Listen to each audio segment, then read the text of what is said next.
There's this huge issue right now in the world with people wanting to avoid discomfort under any circumstances, no matter what the cost is. But what I don't think that people understand is that cost is really high, and it not only affects us as individuals, but our relationships with others. It affects others. It affects our dogs. It affects our relationships with our dogs. It affects how we live our lives. It affects how we feel in our being.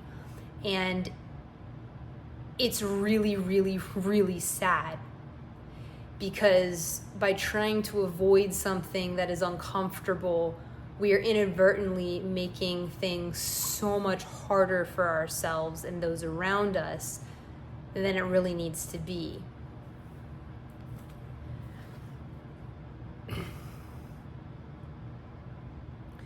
But the issue with all of this is that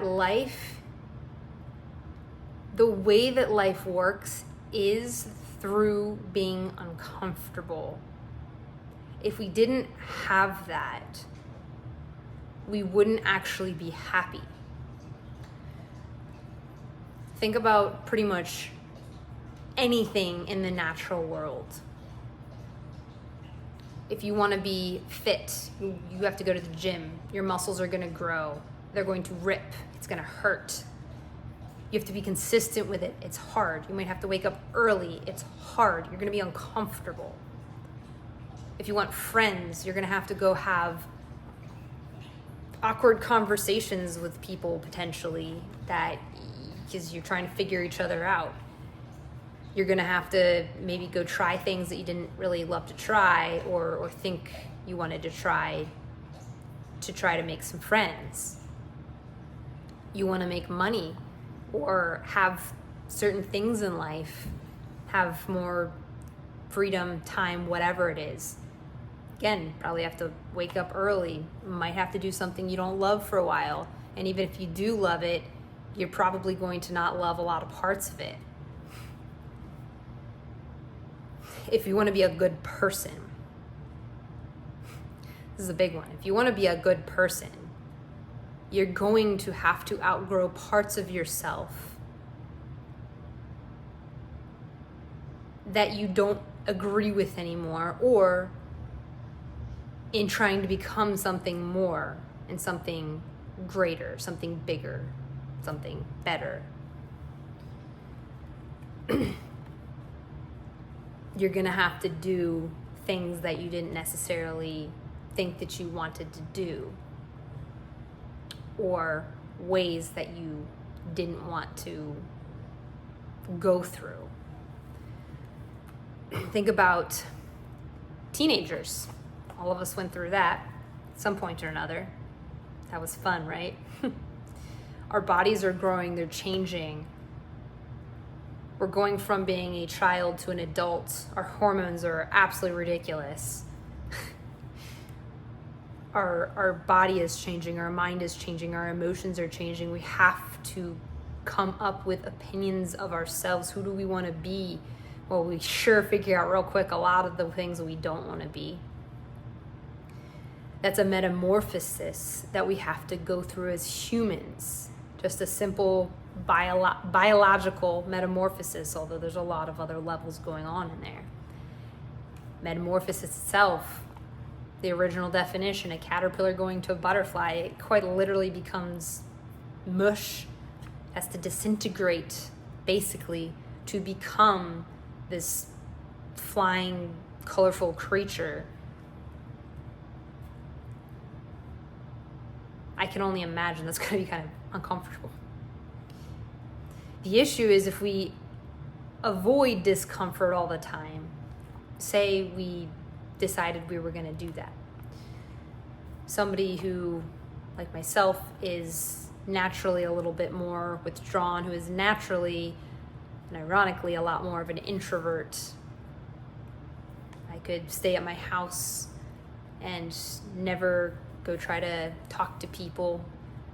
I would then have to figure out how to make money and pay all my bills and living and everything by not doing that, and that would be hard. I I would have to figure out how to just completely entertain myself, and that would be hard. I would have to be fighting loneliness, and that would be hard.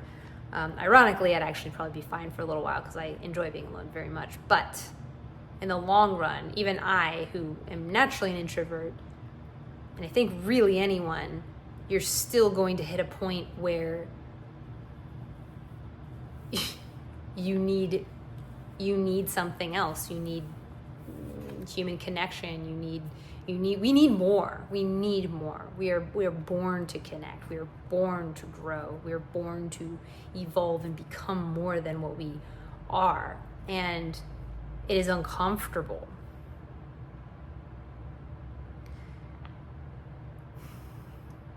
What it comes down to is we have to choose our discomfort, our hard, or whatever. We have to choose.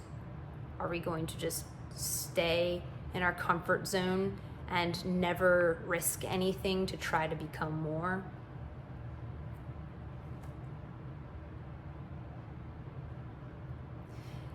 Now, the hard thing about all this when referring to kids or dogs, and granted, they are different. Dogs are, and kids between 1 and 3-ish are actually remarkably very similar in a lot of ways.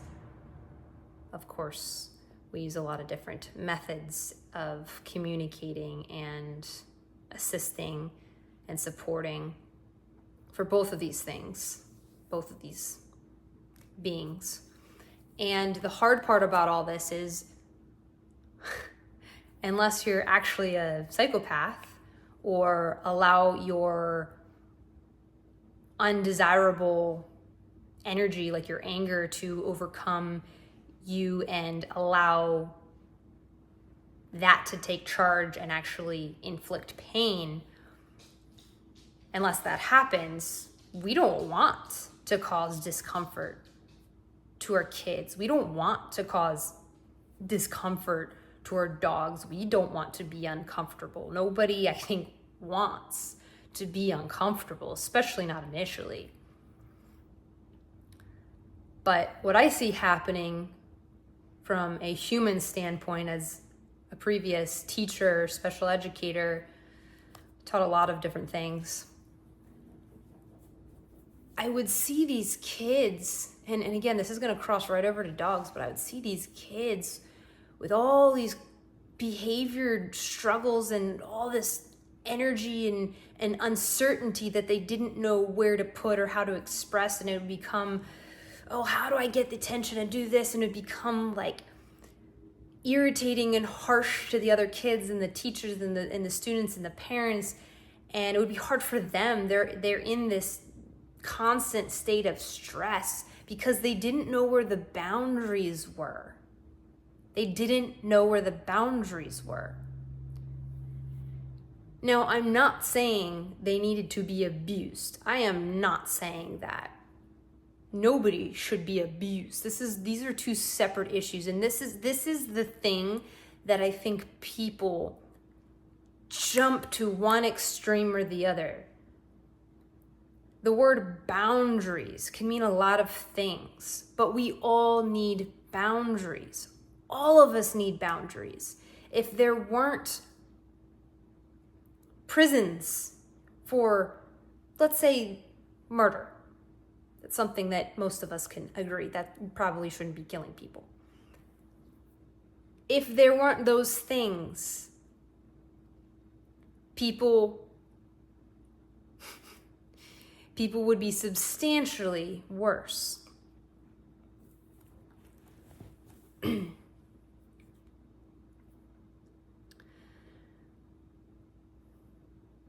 Now, something like a prison is not enjoyable, I would imagine. Actually, probably for some people, it probably is. But for your average person, that's not enjoyable. It's uncomfortable. But by having that, even just knowing about that and realizing that is a thing, we were able to have specific societies that behave overall in a certain way. Of course, people are still going to do terrible things, of course, but it's going to be substantially decreased. Just like if you increase the potential punishment for specific behaviors for society, certain things would very likely decrease over time. But when it comes to thinking about kids or thinking about dogs and people saying, oh, you can't raise your voice at a child, or you can't use a prong collar on a dog, or you can't willingly inflict pain. This idea, this line of willingly inflicting pain. I can pretty much guarantee right now you feel something when I say that. I feel something when I say that. And it's this fine line where people suddenly jump to, oh, you're terrible, you're willingly inflicting pain, you're hurting such and such, you're doing such and such.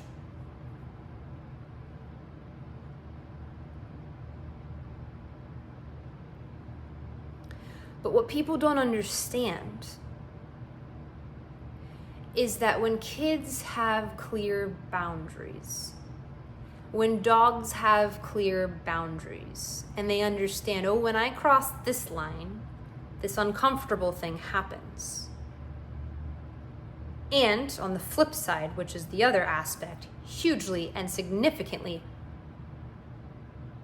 more stress and energy should be put on this, which is teaching the correct things, helping coach through the correct things and reinforcing the correct things, and then giving opportunities to practice the correct things and being reinforced for doing the correct things. When kids or dogs don't have those boundaries, they are reaching, they are acting, they are screaming, they are jumping, they are having all of this energy, which is an overpowering state of just over arousal. And there's an optimal level of arousal, right? You can be enjoying something and like it without being too like wired, this is too much going on, or be I'm bored. It's this is nice, this is fun. But when you are too over aroused, overstimulated, too much stuff is going on, you're like, ugh. That's the state of mind that they're practicing over and over and over and over.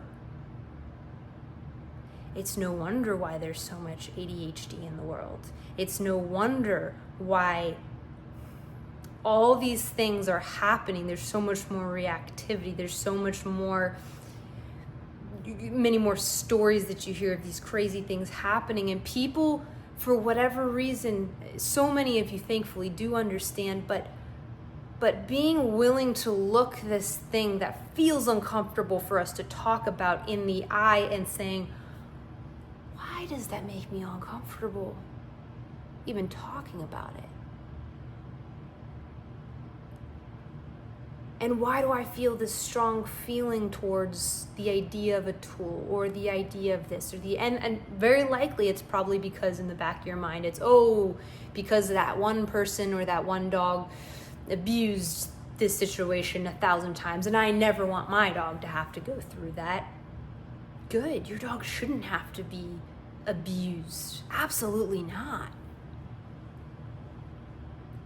But they should have boundaries, because if they're in that constant state of stress, or they have these huge influxes of stress when they're out in the world, when they have to go to the vet, or when they have to get in the car, or when they have to cross the street, or when that unexpected thing happens, if you hide them away and avoid all those things and just have them just be at the house and, oh, I'm just going to entertain them and then they're going to get wired and crazy and never be experienced in anything, and you're never having them practice these things, they're going to go crazy and they're going to be so overstimulated and they're going to be so stressed.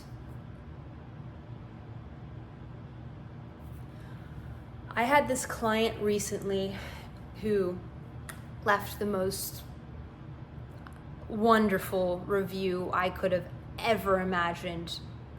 It connects directly to what I'm talking about. In the beginning, this client was very unsure about the idea of utilizing things like a prong collar or e-collar, and yet they had a very, very anxious dog. Very anxious dog. And their situation was also very unique. And I worked with them, and I ended up spending a long time with this dog and getting the owner to understand the potential benefits of the effects of properly teaching and practicing and proofing and generalizing a tool, a couple of tools, and what it could do psychologically and emotionally for the dog. And what it does psychologically and emotionally for the dog, it also, the whole point, a huge point of this is also to, in turn, help the owner as well. Because when our dogs are stressed, we are also stressed. And same thing vice versa, by the way. Save that for a couple other videos. And this client wrote this review after a little bit of time that the dog was home, after having been with me for a long time. And they said that in the beginning, they were very, very unsure and not really wanting specific tools. And again, I asked their permission, I walked them through it, and I was thankfully able to teach the dog these tools. And after understanding how to maintain things and practicing the things, the client said that they were blown away by being able to see the results of using something that they perceived as inhumane and negative and potentially abusive. I'm not sure if they used that word, but and that's a very common theme when it comes to these tools. But by seeing the results in their dog, by how much more the dog was able to relax, by understanding, by use of understanding and being properly conditioned and taught these tools, where the boundaries were, the dog no longer had to feel this need to push and figure out, well, where are those boundaries, and try this and try that and try that, and continue to be in this heightened state of over arousal and tension and frustration and confusion and anxiousness. And they said that they could now see their dog start to relax because of something that they previously labeled as not so good.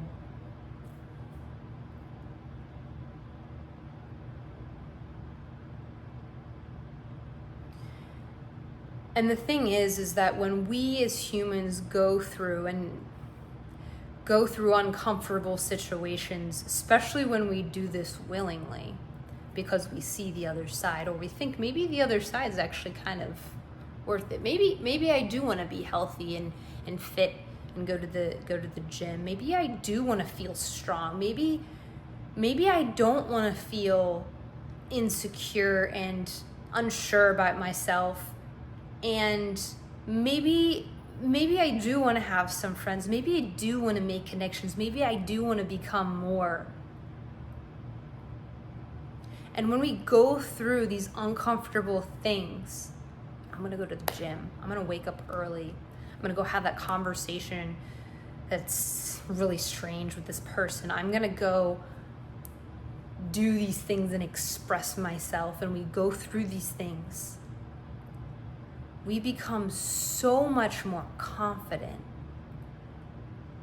proud, secure, calm, relaxed, fulfilled. And those things add up to feeling happier.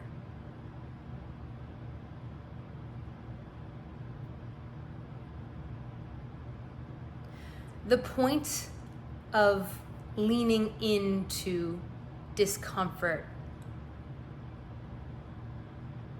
understanding that the unwanted, undesirable emotions that we have have a beautiful purpose. And instead of running away from or pushing down or ignoring or being angry at these uncomfortable things, instead, if we look at them and we allow them, we realize that they actually have a wonderful purpose. Biologically, our bodies have not been able to keep up with how much we as a society has advanced over the past couple hundred years. Biologically, the fight, flight, freeze, fawn, fight, those things have had a purpose to keep us alive, and yet now our bodies respond in such a way where we still feel those same things, but physically doing those things doesn't really work in this society anymore. But they still have a purpose. And if we can instead integrate that and feel it and allow it and love those parts, and then say, what's on the other side of that? How do I go through this uncomfortable feeling to get to something on the other side?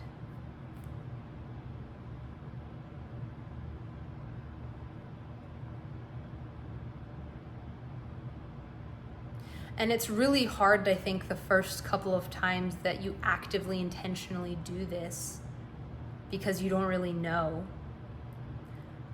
But the more that you do this, the more you feel the results on the other side, and you realize, wow, that's addictive. That feels good. I feel nice.